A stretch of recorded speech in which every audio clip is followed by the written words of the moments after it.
going on, Scary Cohen? Come on, what is that? Let's give it up. All right, we got Devil's Rejects Q&A coming up right now. I want to bring in here Mr. Bill Moseley and Mr. Ken Foree.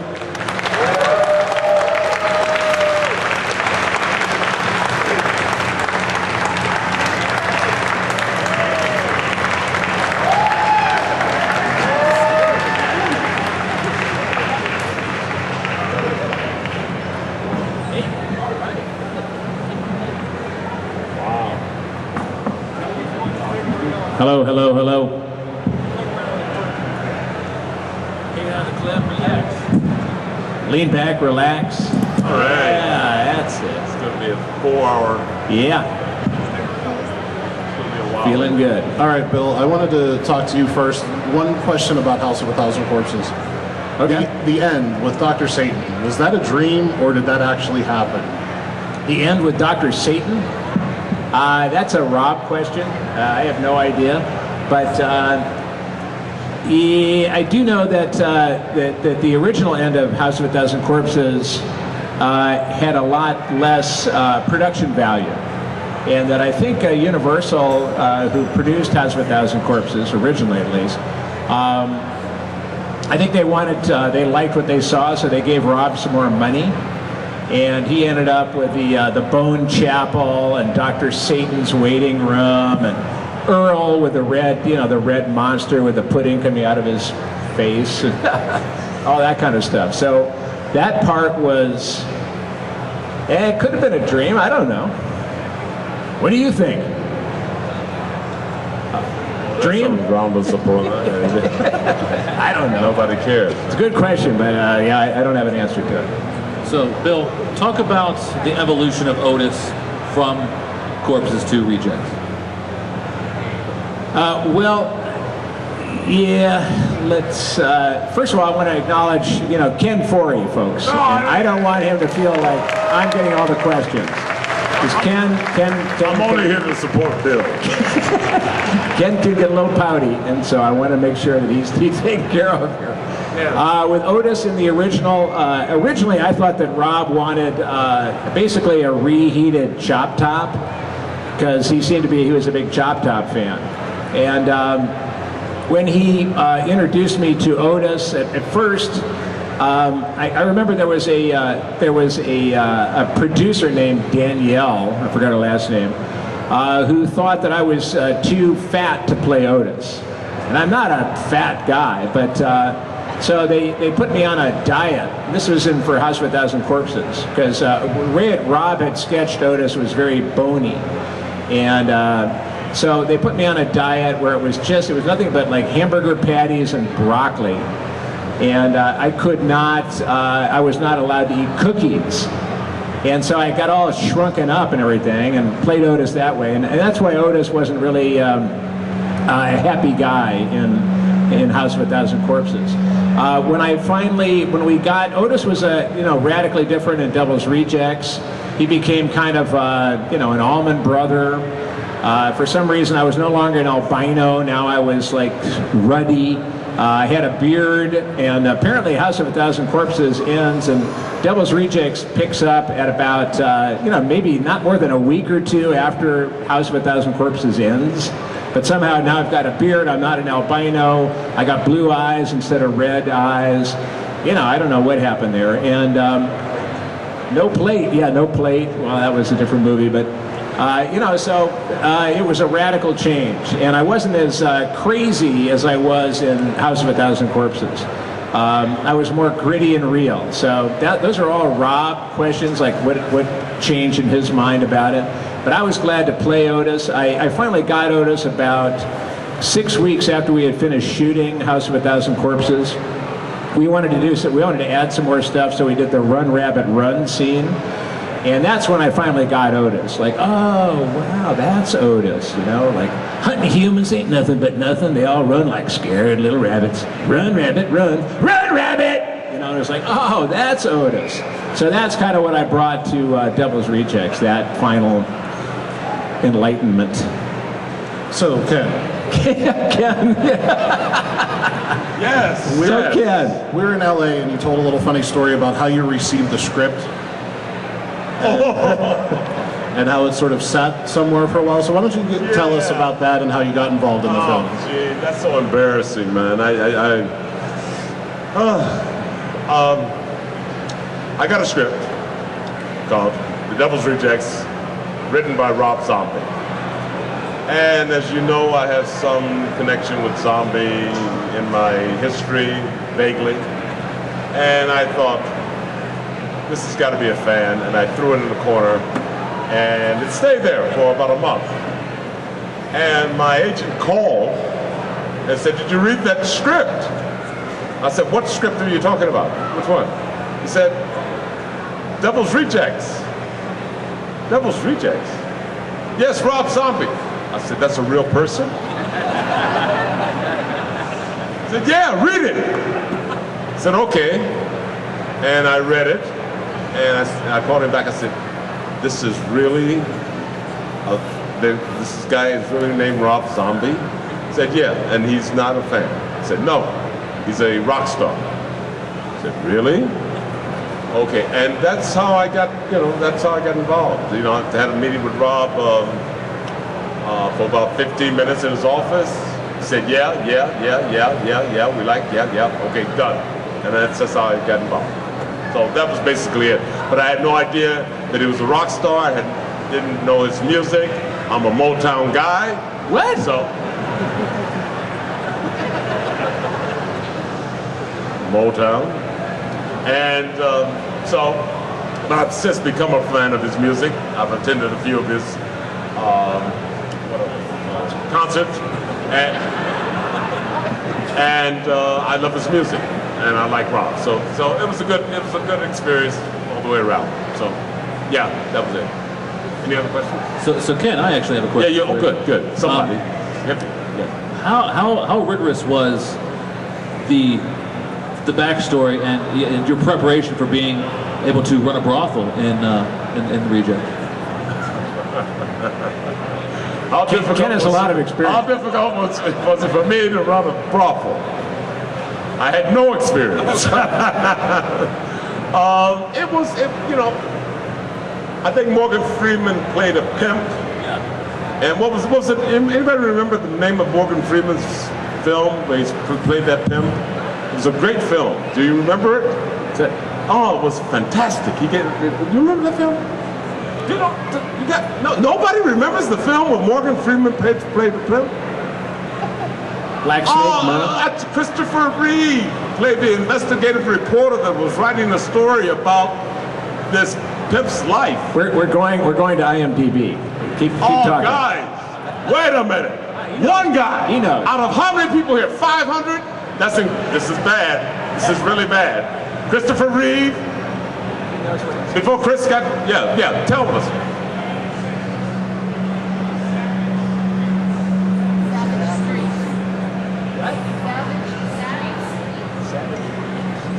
Savage, no, Savage Greeks? Savage Greeks? What? Street Smarts! Street Smarts! You remember the title of these guys? Anybody? Besides the guys that know it? Now they did 500, what the hell? It is Street Smart, you're right. Guys, great film. Anyway, I saw that film, and I thought, I've never played a pimp. And so when this opportunity came, I said, this is not bad. And I was happy, it was interesting. I enjoyed doing it. Preparing for it. You're prepared to fail. You didn't go to Vegas? This kind of pimp. Morgan played a different pimp, which, was very interesting. But this kind of pimp, this is a fun guy. I had a backstory with Sid. Of course, I was his brother. I think I was brought in, I think we were half brothers. Brother from another mother. Another mother, and so we had a backstory, and I got him out of a lot of trouble. He got me in. I always got him in trouble, and he came from. We were always in a situation that we were in. Either he was saving my life, or I was saving his. So And then you sold us out. And sold you out. And being a pimp was just one of my new businesses. I always came up with some kind of scheme to make money, and usually Sid ended up in jail, or I ended up in jail because he got involved in my schemes. And this was just the latest of my Charlie's Frontier Fun Town. Was just I ran into a town, found it, a ghost town, said, hey, maybe I could do something with this. And so we created Charlie's Frontier Fun Town with all these wonderful ladies who were making a living. So does that answer your question? Because I can go on about other things that I get lost. Does that answer your question? That's enough? Perfect, thank you. Bill said that was enough. That's plenty. Plenty. So both of you have worked with many great directors. Talk about working with Rob and the type of the director that he is. Well, you want to do that? I'll start. Working with Rob was great. Rob is I liken working with Rob to a happy baby tucked into its crib.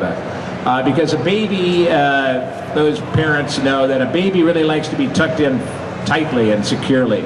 And with Rob directing, I always felt like I was tucked in tight and secure.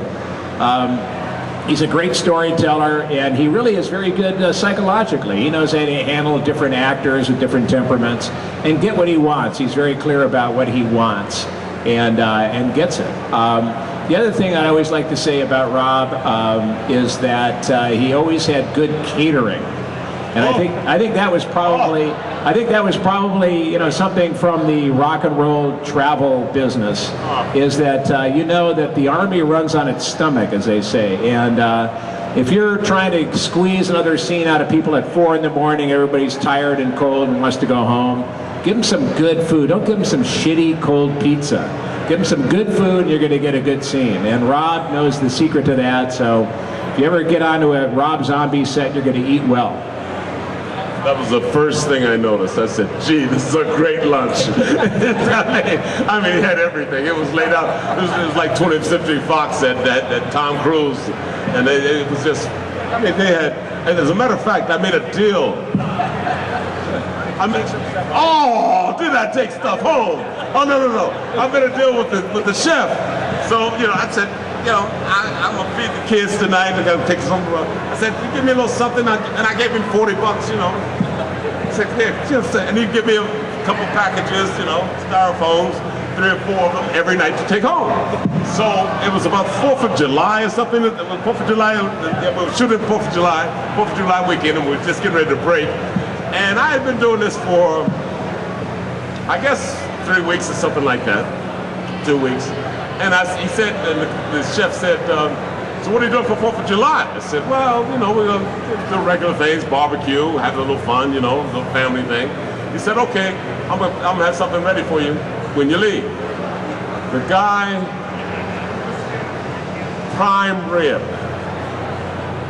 at least 9 slices that thick in boxes for me to take home to my family. I was very, very happy. So Rob does know how to select the chefs. The chefs are very kind, and putting $40 in someone's hands occasionally does get you sometimes a reward. Working with Rob and talking about Rob, I like directors where you can collaborate.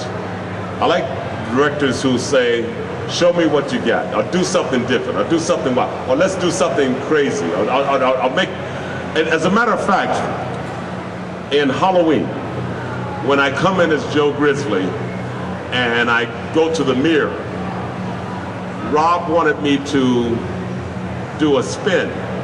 In other words, I come to, you guys remember Halloween? Hey, how you doing? Hey, good. You remember Halloween? Right, when I come in, door?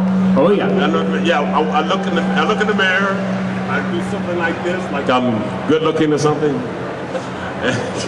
It was the wig, it was really the wig. And Rob wanted me to do a little spin, big turn, and then go to the mirror. And go. Well, I'd hurt my knee. Carrying home the roast beef. No.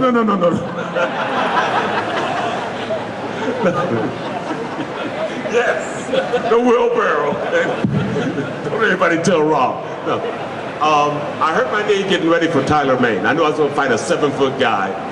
I hurt my knee, and this was a few weeks before, maybe three weeks before, and I went to the hospital and I said, listen, I've got to, you got to fix this knee because I'm in pain and I've got to fight a 7-foot guy in about 3 weeks. And they said, no, we can't help you, Mr. Foree. You're going to have to give it rest. And I said, no, you don't understand. I have to go to Seattle, then I have to go to Chicago. And then when I get back from Chicago, I'm on the set fighting this 7-foot guy. And I really need this, I need to have both knees functioning here. So help me fix this knee. Well, eventually they called security and threw me out of the emergency room. And I didn't get the knee fixed, so I got on the set. And Rob said, I want you to make the spin. And I said, well, Rob, I have something to tell you. He said, you hurt yourself, didn't you? I said, yes. He said, you can't make the spin, can you? I said, no. So we did something else. We did, you know, I enjoy the fact that Rob gave me the license to ad-lib, to bring something else to the character. In every film that I've worked with him on, he always, I mean, I'm Joe Grizzly Bitch. Let me introduce myself. That came out of nowhere. There was, what was it? Oh, the chicken scene. The chicken fucker. There you go. Half of that was ad-libbed, you know. And Rob said, everybody knows somebody that says, Rhode Island Red. Yeah. So he always gave me enough line to experiment, to discover, and occasionally he would yank it in, or he would tell me, I never know what you're going to say, so just do what you're going to do. And I like that. That gives an actor an opportunity to discover moment to moment what might happen, and to maybe bring some kind of brilliant thing. I'm Joe Grizzly Bitch is from California to Japan. I hear it from people in England. They have T-shirts in Germany, here, everywhere. Isn't that Donald Trump's new slogan too? Hey, I'm Donald Trump, bitch. And your face is full of pimples and you're ugly. Anybody gonna vote for Donald? All right, I think I'm ready for another question. Come on, let's talk about Donald. So, go ahead. As evil and as sadistic as you guys were, one of the cool parts I thought about Rejects is that the morality is kind of blurred. And on the other side, you guys had William Forsythe, who was just as sadistic as you guys were. He's a sick man. Yeah. Talk about some of the scenes you guys had and how you drew inspiration from each other in those scenes. Well, I think that's a Ken question. Because didn't William Forsythe? No, you want to talk about that? I knew you were going to bring that up. No, just your arm. They could pinch your arm in a car door or something like that, just to make you feel pain, so you'd be more honest in the scene. Did he not put nails in your real nails in your hand and try to hammer you? He's a method actor. I got my hand in the door. And this is not fake. This guy's pulling my. Some actors don't mess around. He's trying to decapitate my damn fingers. You know, this guy's that's not decapitate, but he's trying to cut them up. He's just pulling it out, saying, "Damn, where's this guy?" Yeah, some actors, get a little carried away. But Bill loved, and he liked it. Yeah, he enjoyed it. I mean, he thought that he enjoyed your pain. He enjoyed my pain. Yeah, not his pain, but and your pain. Yeah, my pain too. Yeah, because he did torture you guys. Yeah, he did. That fired him up. I mean, in the house. Yeah. Look, I'm happy to help. As long as it isn't permanent. I actually got hurt because.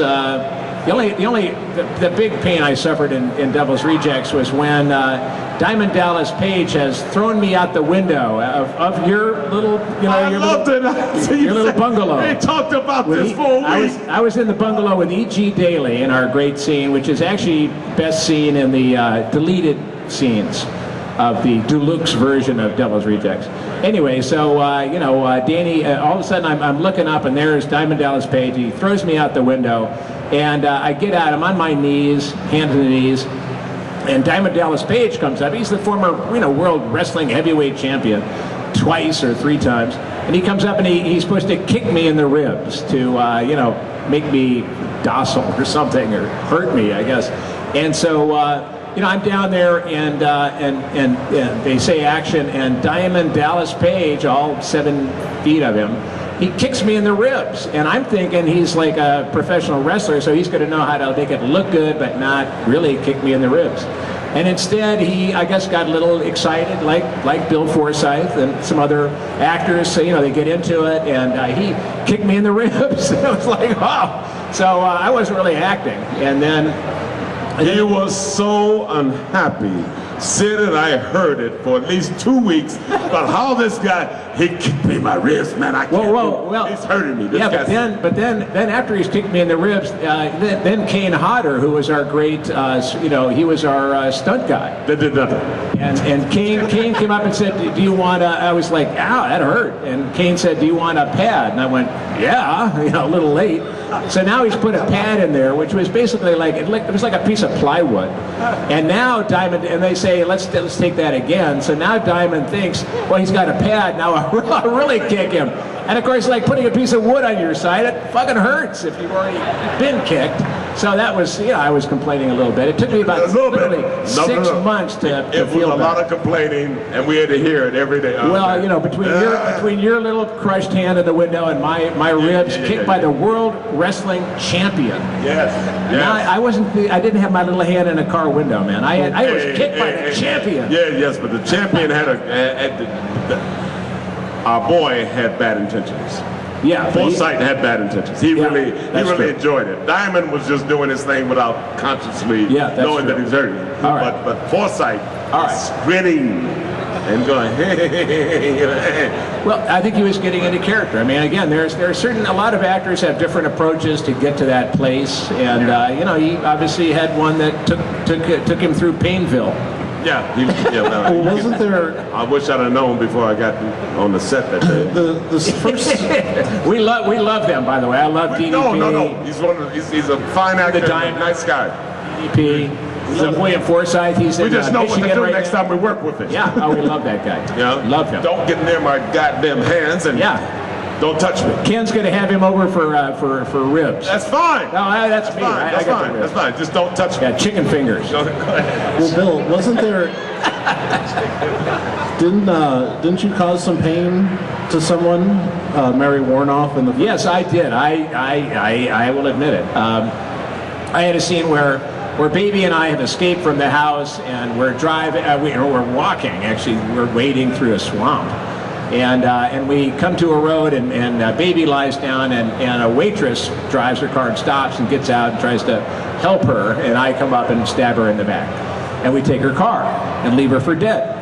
And this is Mary Warnoff, who's in like Reform Schoolgirl. She's been, she's like an Andy Warhol superstar, great girl, wonderful actress, love Mary Warnoff. Anyway, so I'm supposed to stab her in the back. So they give me a big knife, but it's a retractable. So it's like a fake knife. So if you stab it, it kind of goes into the handle.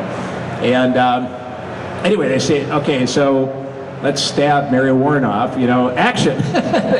And for some reason, I don't know where I'd heard it, but I thought I was supposed to miss the pad. She had like a pad, like a plate in her back, so I was, and somehow I understood them to say, don't hit the plates. Why would you say I don't know. I wasn't doing it intentionally, but Kane told you that? Yes, Kane did. Kane told me that. And so I stabbed Mary. You should have known better. Intentionally missed the plate, and I got her right in the flesh, and she went like, ah! And it was great on screen, but then Mary, and I realized I had done something terribly wrong, and I apologized to Mary, and she was like saying, it's okay, and she was lying there, I remember, and she was in the little tent with all the monitors, and she was lying there, and there was a guy putting an ice bag on her back, and she had like a welt, and I'm very sorry about it. Every time I see her, I buy her a drink, I'm so sorry. Kiss her feet. Kiss her feet, yep. Sorry, Mary. But that's showbiz, we give a little, take a little. So, Bill, are there any scenes in the film that you look back that you really had a hard time shooting? Because you had some pretty intense scenes. Yeah, I mean, the hardest one, of course, was the pistol rape of Priscilla Barnes in the Kahiki Palms motel, excuse me. And Excellent. yes, thank you very much, Ken. Thank you. But I was a little nervous about it, and fortunately, Priscilla was she's a real pro. So I was worried that the scene is intense enough, but you have to have a willing partner or it doesn't work. And Priscilla was very cool, and basically one of those. It's the kind of scene where there's nothing in between you and the reality of the scene. Like there isn't a fake this or a rubber that or a bunch of firecrackers going off. You're basically there with another person. You've got that's a heavy scene, and. So I just remember just going for it. Sometimes you just have to go for it. It's like the old Geronimo, okay, action, okay. The hard part about that scene was it comes out of boredom. It's not like a psycho going, okay, baby. You're kind of like, okay, mom, take it off. Just, what? Take off your clothes, come on, let's see, come on. So you're kind of bored because we're waiting for Captain Spaulding. And that scene just was so incredible. And then, it was scary, it was tense, it was real. Not completely real, but real enough. And I remember... Question, how real was that? No, I mean, really? Real enough. Yeah. Real enough. Was that cold steel? Cold steel? No, it was warm. Very warm. Happiness is a warm gun, if you listen to the Beatles. Yeah. That's what I thought. But anyway, what happens is when you do a scene like that, I came off the set and there was Rob, and I was like, really it was very effective scene, so it really made my guts feel bad. And that's when Rob said to me, art is not safe. And it told me that we were going for art. This wasn't just a cheesy horror sequel. We were trying to do something special here. And that's really what I needed. I didn't need, oh, you poor thing. I didn't need get back in there and, come on, suck it up, man. I needed to hear something that kind of unlocked whatever my resistance was. And it was great. But we ended up doing that scene another 15 times. Because, you've got camera angles, you've got her shot, my shot, coming down from the ceiling. You've got, take two because the sound screwed up. So we did it 15 times. Yeah, and that was actually, and at the end of the day, Priscilla came up to me and said, that was the greatest scene I've ever been in. So thank you. So she thanked me for that, which I thought was really awesome because I said, me too, me too. Yeah, she was great. She really was great. And in the meantime, Ken is loading all those ribs into his car. Well, we're doing the heavy lifting. Very happy too. So there's a documentary about the film called 31 Days of Hell, and a lot of cool stuff in there. So talk to us about the set and being in the desert for that long and some of the challenges that you guys faced doing that.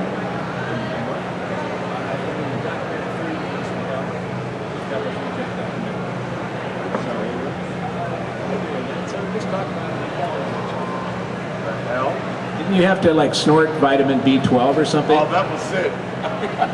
No. And was there really a rat? Oh God, yes. There was a rat, but they cut that scene out, so that really doesn't play. But that was during one of the scenes they cut out. I'm talking about a rat that that climbed. Oh, that's such a sick scene. One of my girls had a client who would like to have a tube inserted in his behind and to have a firecracker lit in the tube and with a rat in the tube. And so while I'm talking about this, Rob has great dialogue. He's the master of the written word. And so what we're talking about, I'm telling Sid about this is a story about this young lady that works for me. A rat crosses right behind us and travels across behind the windowsill that we're sitting and goes right across. So yeah, that was, and then Sid got sick from smoking. Yeah, he's snorting the B12, but he got sick from smoking the weed. It wasn't weed, it was catnip or something similar to that. But he got so sick that he had to have oxygen outside of my little place of operations. You know, the steps, they had to take oxygen and give him oxygen because of that. So it was a little difficult. I didn't have any 30 days of hell. It was 30 days of excitement and fun and thrills for me. It was great being on the set. I think to the man, I don't know why he said 30 days of hell. Because I think to the catchy title. Yeah, I guess that's Rob saying. Yeah, Rob title. Yeah. I think to the man, crew, actors, and everyone else thought that we would love to come back, take 30 days off, come back and start and shoot all over again. To a man and a woman. We all wanted to do that. It was a great shoot, one of the best I've been on, and would love to do it again. As a matter of fact, Charlie's not dead, and if the audience wants to see a remake, all you have to do is raise your hand. Here we go again. Would you like to see a remake, guys? Would you like to see a remake? Charlie's not dead. Yeah, I got expensive children. I got. You're dead! No, don't change it now. I'm not Don't dead. change it. This, for years, he and Sid would sit, we'd do one of these panels, and I would say, Charlie's not dead, and if the fans want to see a remake, raise your hands. Yes. No, he's dead. We're all dead. We're Bill, Sid. Who else was in that? It wasn't Wydell, yeah. William Forsythe is Forsythe dead. was there. He was saying I was dead Yeah. too. We're all dead. And I kept telling them, you only saw me get hit with an axe In the heart. In the heart. Oh, in the shoulder, and then I fall, and then you don't see me anymore, and he hits me in the other shoulder in the back. I lived. Yeah, except your According head to is Charlie. rolling away from your I'm body. calling for Charlie. So we've had this running argument for years, and now you say you need money, and you're going to change your story. I can't believe it. Yeah, well, you're not in it, by the way. But no, it's called Otis and Baby Go Hunting. Okay. No, actually, let's take a vote. Okay, all of you who think that Charlie, i.e. Kent's character, survived being hit in the heart by an axe. Shoulder. Okay, all of you who think he survived that, raise your hand. Sorry, buddy. Don't be influenced by this guy. I've He seen has more. nothing but bad intentions in his heart. I've seen more. He knows that he's dead, and if you raise your hands and say Charlie lived, then it'll be Charlie's film. I've seen more votes You for don't Carly like that? Fiorina, man. More chances that Carly Fiorina. Oh, come on, she's only 5% right now, man. I got better chance than that with this audience. I've seen more votes. I see 15% out here. Governor of Texas, and he just dropped out. Anyway, yeah. So I think he's alive. All right. It's just a joke between all of us, and I don't know if you're in on it. If you can catch one. Yeah, we're all alive. All right, one last question from us, and then we'll take it to the audience. Okay. Working on the set, a ton of amazing actors, to the point where Steve Railsback's brought on for a cameo. Railsback, absolutely. Yeah, The late Tom Tolles was brought back for a scene. Yes. What was it like with the energy of all those amazing actors being in one set? And is that just something that only Rob Zombie's able to pull off, is to just bring all those amazing actors in one place? He has a knack for casting. I think in Lords of Salem, he brought in Patricia Quinn from Rocky Horror Picture Show. He brought in Judy Geeson, and Judy Geeson I've been in love with for 100 years. I mean, she was in her younger days. She was such an iconic star, even in those when she was young in British films, and I loved her. Judy Geeson, and then of course she brought in Dee Wallace. Dee Wallace, you, me, Alonzo. He has in Bruce Davidson, Willard, the Rat. and then the people who got cut out of the people who got cut out of Devil's Rejects, Rosario Dawson, R.D. Gainey, all these people were cut out. So he just has a knack for picking interesting characters to work in his films. And I don't know. Richard Lynch was in it. Richard Lynch was in it. Also, Andrew Pine. Andrew Pine was in it. who were cut out as well. He has an eye. He has an eye for characters. He's a fan. That's why he knows. Yeah. So we're fortunate to work with them. Great times, and you guys were entertained, I'm sure, right? Am I right? Yeah. Okay. Alrighty. Who has some questions? We got one right over here. Hey, I'm Jay from Bloodbath and Beyond. Hey! What up? I wanted to know, are you guys going to have roles in 31? And I have a second follow-up question as well. 1, 2, 3. No! Come on. Next question. Harrison Smith's Death House. Both of you are on the IMDb page for Harrison Smith's Death House. You know anything? You know? No me no. Wow. Let's hope it all works out. You know, yeah. We're listed, and sometimes you're listed on. There's another few films that I'm listed to be a part of. The one thing I've learned is you believe everything you read on the internet, and your life will be a lot simpler. I know something about Death House, but as far as I know, they keep optioning the film, and but no one's come forward with the financing to shoot it. So Fair enough. Yeah. Thanks, guys. Till the money's in the bank and I've cashed a check, it's not real. True, and this business is not real. Yes, hello. Hi. I was just wondering what your favorite scenes to shoot were in the movie. Our favorite your favorite scenes in the movie. to shoot. and Devil's Rejects? Yes. Is it your death scene? Ask me no questions. God, that's a tough one. For me, it was the last. I think the last scene. I like that a lot.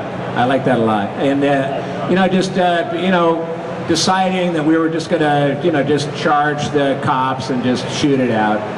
I love that. I love the use of Freebird in that scene because apparently Rob was given pretty much carte blanche by Lionsgate, who produced Devil's Rejects. And the only note they had, the only criticism they had of the whole movie was they said, can you maybe, Freebird is 7 minutes long, can you cut it down a little bit? And Rob said, I'm not touching a note of that song. And I thought that was very noble. I thought also it restored Freebird to where it should be. After Wayne's World, Freebird, they kind of brought it down a little bit. But Freebird was, I thought the use of that and Devil's Rejects was like, if that's all we accomplished, that was awesome. I enjoyed, I just thought, I had one, but I enjoyed the party scene, which we didn't do too much of. Because we had this part, do you remember the party scene? It was short in the film, not that long. But when we shot it, it went on forever. And after a while, we looked around and there was Rob and the rest of the crew dancing with us. So it was the entire crew and the cast were all dancing during the party scene. Yeah, they stopped shooting. Sound put up the buffs, and everybody just joined in. And for hours we went on dancing, just having a great time. So that was fun. I think one that they cut out, and it wasn't really a scene because we had just left the chicken effing scene. The chicken fucker? Sometimes there are children in here, and I kind of look around to see if there are any children. The chicken fucking scene, we just left that. If there are children in here, they've heard the word fuck before. If there are children in here, they've heard the word fuck They've before. heard it many times, you're right. So yes. Or did you hear mommy telling daddy to fuck you? So we left the scene, and Berryman is still talking about it in the back of the car. This is a car that has no brakes, by the way. So I'm trying to stop this damn thing, and we're pulling up to my saloon, and he's still talking. They call me a chicken fuck. I said, this is the last scenes ago. Shut the. What are you talking? No freak. So I get out of the car, and I've got that cane. Everybody see that walking cane I had? And so I take this. Can I just demonstrate for a second? This is the walk. Here's the walk, guys.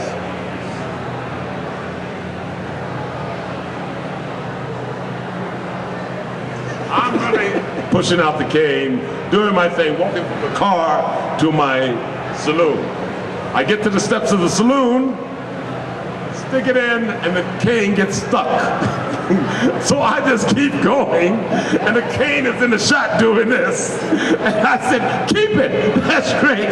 They didn't keep it, so that's just a little film craziness out of my own head. Okay, go ahead. Ken, quick question for you. Yes, sir. I haven't seen this movie since it came out when I was a kid, but you were in JoJo Dancer. Oh yeah. And I was wondering if you could talk a bit what it was like to work being directed by Richard Pryor. Oh man, great question. Great question. Gee, man, oh God, he was kind to me. He was a very nice man. He was always a wonderful human being. I worked with him on Bingo Long Traveling All-Stars and Motor Kings as well, then JoJo Dancer. And he was really, he was a gentleman. He was a great person. I love Richard Pryor. I loved him before I met him. I was a fan of his stuff. I could tell you stories about that shoot. I can tell you stories about Bingo Long and JoJo Dancer. JoJo Dancer, I don't know if you guys will remember, you guys probably don't know, and it'll take somebody out there that's probably as old as I am or older. Anybody know Billy Eckstine? Anybody ever hear of him? You've heard of Billy Eckstine? Billy Eckstine, you guys don't know Billy Eckstine, right? Didn't he manage the Beatles? That's Brian Epstein's sign. All right, close. Billy Eckstine was like, he was a crooner, you know, a ballad singer, and he was very famous for the generation that preceded me. Okay, my mother, my father, they loved. I mean, Billy Eckstine was as big as Sinatra for some people. I mean, just big. And I walk on the set of JoJo Dancer, and there is Billy Eckstine. And I've heard all the stories. I've heard some of his music, but I've never been close to Billy Eckstine. This is like being close. And so I walk up to Billy Eckstine, and he kind of goes, "Yeah, kid, move along." Okay, so it was. What else happened with with JoJo Dancer was I met Carmen McRae. Anyone know who that is? Oh God, guys. Carmen McRae was a great jazz artist. God, I don't know how to say this. Give me a second here, give me a second. Anybody know Sarah Vaughan? Okay, the same guy that asked the question, he knows all of these people, you know none of these people. These are great, anybody know anything about jazz singers? One, thank you. Okay, this story is going right in the toilet because I have no idea. Anyway, these are people, Della Reese. You know Della Reese, right? Okay. Now, was she in Devil's Rejects? No. This has not. This is JoJo Dancer. So I'm in Carmen McRae's house at the top of Beverly Hills on Christmas holidays. Put it down. Christmas holidays, and who comes in? But Sarah Vaughan, who they call Sassy, one of the greatest jazz singers of all time, Della Reese, and Carmen McRae, and me. And I met Carmen McRae and JoJo Dancer because she played Richard Pryor's grandmother in JoJo Dancer. It was like meeting, everybody there was someone I admired or I'd heard about and wanted to meet, or just mega stars everywhere. And a great set. It was a great time. Richard was a true gentleman. He was a visionary. Richard Pryor, the funniest. I wish we had time so I could tell you about Bingo Long Traveling All-Stars and Motor Kings and Richard Pryor. That is phenomenal. But we don't have time for that stuff. But yeah, it was great. It was a wonderful time. Great cast. I watched that documentary that comes on occasionally about Richard when he burns himself up. That kind of thing. You heard. You guys have seen it on television. Yeah, that was right after he had burned, set himself on fire. So I saw some of the scar tissue around his neck and that kind of thing. I didn't ask him. I didn't say anything, but I knew, the story and that kind of stuff. So he was one of the American, great American icon that's gone, and I really miss him. I really do miss Richard Pryor. So, yeah. Another question? Okay, so I have a question for you both. What's your guys' favorite scary movie and why? And do you like popcorn? I love popcorn. My scariest movie, there's so many of them, but the first one that really, because I grew up watching Bela Lugosi and Boris Karloff and all of those people. So there's always, scary Wolfman and then Frankenstein. I was always scared. It scared my brothers to death because I was the oldest. So I just waited and we ate popcorn. And if my mother and father weren't there at night, and I would wait for my brothers to go up for the movies to stop, Friday night movies with Frankenstein or something, and then my brothers would go upstairs, and that was my time to freak them out. So I'd do something, and they fall down the stairs. It was great. But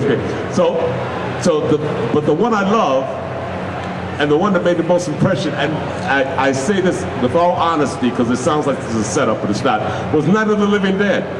Because I'd seen nothing like that before. I hadn't seen anything, and first my friend was in it, who I knew. Secondly, I hadn't seen a black and white. I knew Dwayne before, yes. So I'd never seen a black and white, low budget film, and I could tell was ultra low budget, and to hold my attention and to be, just engrossed in this film, and to see someone reach into a burning car and take out the guts of someone and eat them.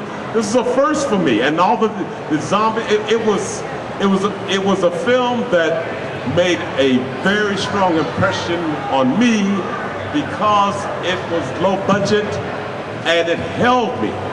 It held my interest. I could see it again and again and again, and I was repulsed, but entertained at the same time. And so I would say to you, if you ask me some of the films that were scary, I could go The Omen, I could say The Exorcist. The Exorcist, 1 second, can I take a second? Shut up. Yes, I'm still The Exorcist, I was the theater manager for the Baronet Coronet, assistant theater manager for the Baronet Coronet Theater, right across from Bloomingdale's in New York. You guys have been to Bloomingdale's? Some of you? The Coronet is where I saw Night of the Living Dead. Right. Yeah. I was the assistant director for that, and I saw The Exorcist open there, and I saw it every night. Also opened The Graduate there, and it was snowing in New York, 2 inches of snow. We had lines around the block, 4 deep. I had my aunt and uncle come to see The Exorcist. I'm the assistant manager. I walk out, go around the corner, get them from the back, bring them all the way inside so they can sit in the comfortable lobby and be warm while everybody else froze outside. I got into an argument with a woman because she saw me doing this. That woman became one of my best friends because she became a head of casting for HBO for many years, and she always reminded me what a shit I was for leaving her and her mother in the line while I took my family in. So yeah, in a long question or a long answer, it was Night of the Living Dead, and I'll let Bill go on because I've been on too long. I like popcorn and Carnival of Souls. All right, well, everybody, put your hands together again for Bill Moseley, Ken Foree, Devil's Rejects. Thank you, guys.